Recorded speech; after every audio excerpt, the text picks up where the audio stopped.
Po kayo mga kapanganay, bali po tayo po ay narito kay Kabisprin. Ako po ay upahan niya. Ang kasama ko po ay si Amain Chong Pilimon. Yan. Kami po ay magbubunot ng damo dito sa sibuyas. Yan po.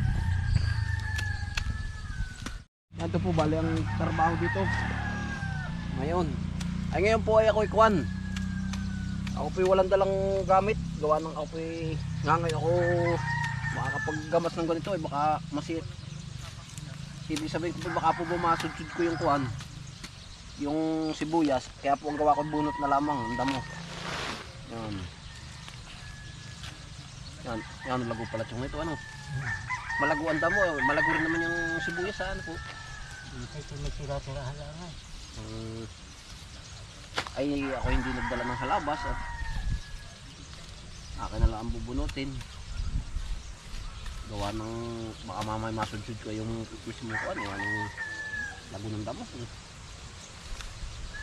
Ay makakuha pala naman, malambot pala naman kahit bunutin lang ano.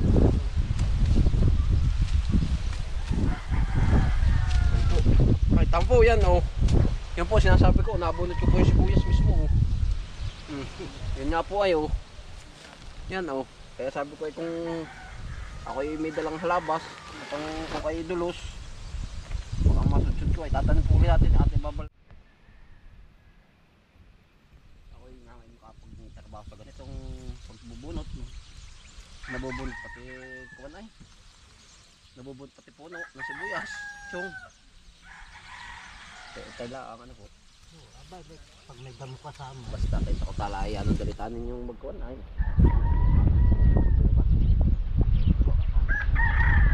Dito ko tayo pag ako'y napapanood ko kayo. Dadali pala. Nakita ko nga pala. Pero wala namang trabahong hindi matututuhan. Kaya lahat yung primero nga ito. Primero ay ang pangalaman na medyo matagal.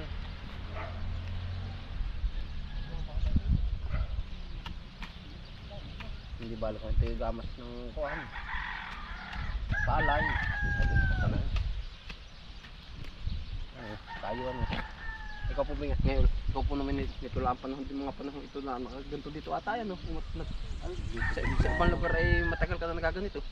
Dito din lang ako na tumupok na pagkamas ng ganito ng halaman. ay po talagang yan ang mga kapanganay oh. Malago na po ang damo pero pag po naalisan ng damo yan ang ganda rin po ng tanim ay hindi ako pwedeng may kuwan pwede kaya talagang ingat na ingat pag sudsud.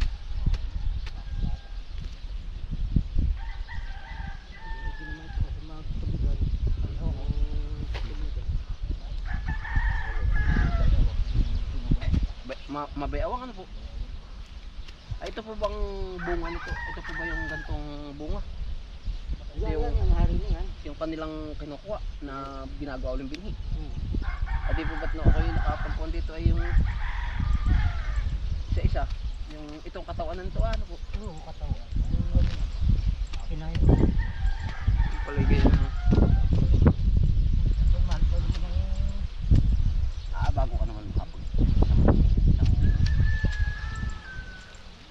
isang bunga yan, dami naman ang mga kaya lang yan tagawa rin. Oo. Malaki pang paminta. Para kung malaki pang buto ng mamutas Ay,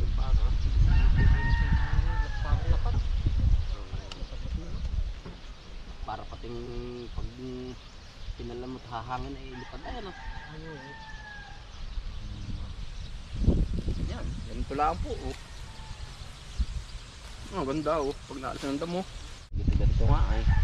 Ito pala ay talagang sabi nila parang yun nga, parang naghihinguto. Mutmutin ano po?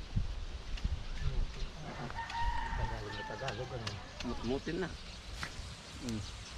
Wari ko ako hindi pag ako sulo ay makaya rin naman.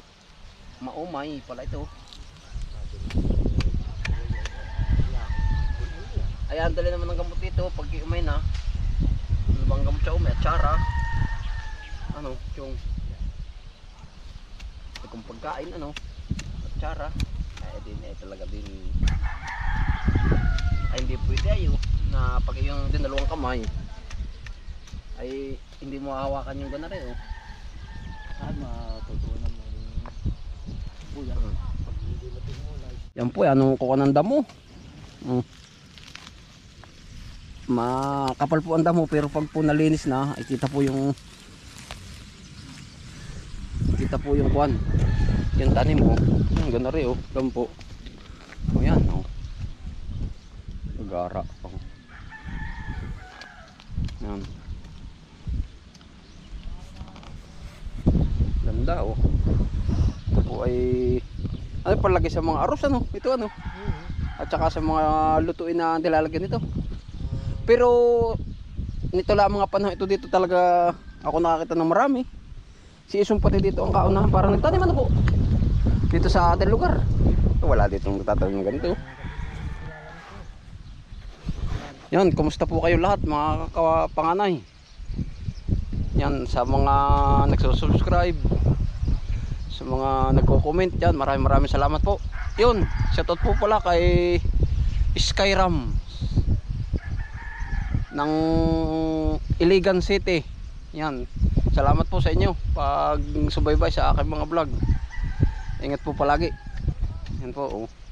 Yun lang po ang masasabi ko sa inyo, laging mag-iingat at laging masasaya tayo kahit saan tayo naroon. Bye.